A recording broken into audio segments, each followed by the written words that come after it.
Hey guys, Mario here, and in this video you're gonna learn how to fail your way to six-pack abs. And if you haven't watched any of the hours and hours of content I put out on this YouTube channel, any of the videos, if you apply just this principle, like this mindset from this video, you will achieve massive results and long-term success in health and fitness and in any area of your life. So no matter how good your habits are at the moment, no matter how great your willpower is, how you build that up through meditation, maybe doing some kind of cold approach, maybe sales, maybe dating, whatever you're doing, and if you know a lot about training and nutrition, nothing will help you if you don't have this one simple mindset down. So as we are diving into that, let's analyze first and see what are the two obstacles, and there's only really two obstacles to why people fail. Why people fail in the long run. So the problem number one is that people will simply mess up, they'll fall off track, and then they'll quit. So that's the number one way.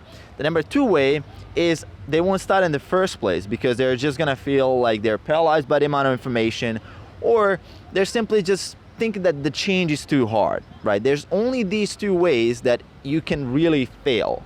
And what is the solution for both ways? Well, it's quite simple. I mean, just do it again, right? You simply need to repeat the action and do it again. And that's the kind of the simple solution, but it really doesn't work if you just say it like that. I mean, obviously, if that would work, there would be a lot more people walking around with perfect bodies, with great businesses, and having success in all areas of their life, which we know is just the very, very, very, very small minority of people who have these areas of their life handled. So I want to relate this to a quick story going back to when Henry Ford revolutionized the auto industry. So what he did is, for the first time, when he actually shipped a car, he shipped a Model A. And that car was not famous for anything. And the purpose of that car was just to ship something so he can show his mechanics, hey, here's some real world information. Here's what people are reacting when they see a car. Here's the things that we need to improve. And then when he gathered that real life data, he used all of that and created a Model T, which then revolutionized the industry. So even before releasing the Model A, I mean, all his mechanics, all of his teams, and all these people that he had hired, they had everything perfect on paper. I mean, it should have worked. I mean, everything was fine. But he didn't know that until he actually shipped it, until he actually started doing it, what's gonna work, what's not gonna work. And that comes back to like fitness, nutrition, making this a lifestyle, is that you can't gather real life information, like real world data that you need to make this a success if you don't actually perform the habits itself, right? And the way you can view failure as is simply a good thing that's making you help you gather that real life information to improve your own method, right? Because the way I kind of look at it, the way I would want you guys to look at it, health and fitness and making this a lifestyle is kind of like a puzzle, but you're not sure what the puzzle is going to look like at the end. You're just have all the pieces, but you don't really know what the end result will look like. So you just have to go through a mind-boggling amount of repetitions, like iterations, until you put that puzzle together. And every time you fail, actually you succeeded because there's one less try. There's one less thing to try out, which ultimately brings you closer to success. So failure is good in that way, right? And if you really look at things, I think that one of the most famous stories on failure is, you probably heard that Thomas Edison quote where he said, I didn't fail, I just found 10,000 ways it doesn't work, right? Well, what he did on top of that is probably what most people don't know, is that he hired more people, he hired students, he hired a lot more guys who weren't even that knowledgeable to help him fail faster.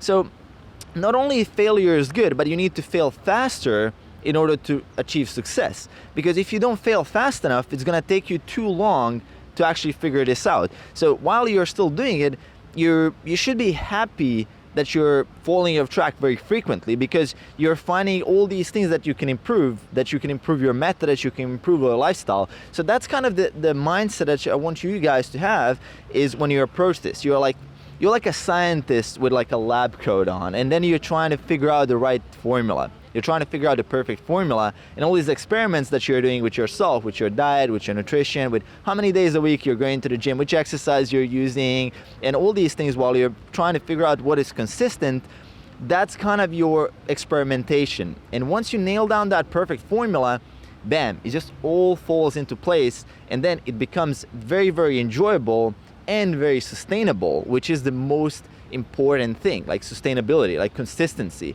That's why we talk a lot about consistency. And you see, we have like hundreds and hundreds of thousands of YouTube channels probably, and I'm not sure what's the exact number on YouTube channels in terms of like how many fitness people, like powerlifters, bodybuilders we have out there, and none of them are really doing the same workouts. None of them are really doing the same nutrition plan. None of them are doing the same kind of lifestyle.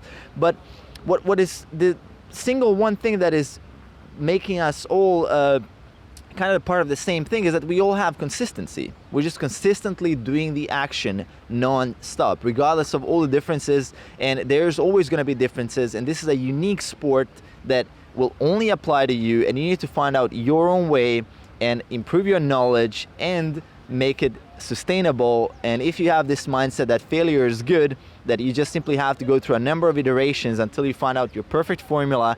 Use the example of Thomas Edison and Henry Ford, who are very, very successful, my kind of secret mentors. If you use these guys as an example and apply this mindset to your life, you will not just succeed in health and fitness, you will succeed in all areas of your life, and you will never give up. You'll just keep moving forward. You're gonna, in terms of health and fitness, you're gonna be healthy, you're gonna be happy, you're gonna be strong, and that's all we really want. So if you find these ideas from the video helpful, and one thing I'm curious actually is, what is the habit that you find the most difficult to stick to? So leave that in the comments below. What is the one habit that you find the most difficult one to really put in your life? And on top of that, if you enjoyed the video, as always, make sure to subscribe to the channel below to support the channel, and I'll see you guys in the next one. Peace.